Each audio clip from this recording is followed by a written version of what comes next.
3/4 cup நாட்டு சர்க்கரை சேர்த்துருக்கேன். கூடவே 1/2 கப் தண்ணி சேர்த்துக்கிறேன். பாகு வைக்க வேண்டிய அவசியம் கிடையாது. வெல்லம் நல்லா கரைஞ்சா மட்டுமே போதும்.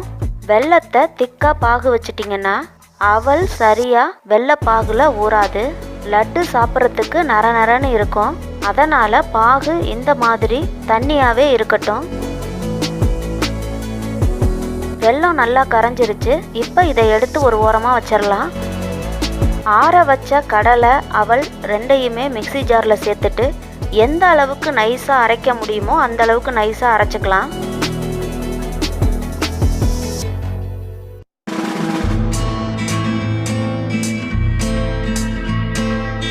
இப்போ மிக்சியில் அரைச்ச அவல் நிலக்கடலையை ஒரு பாத்திரத்தில் சேர்த்துட்டு கூடவே சூடான வெள்ளைப்பாகையும் சேர்த்துக்கலாம். எல்லா வெள்ளைப்பாகையும் ஒரே தடவையிலே சேர்க்க வேண்டாம், பாதி பாதியாக சேர்த்துக்கலாம்.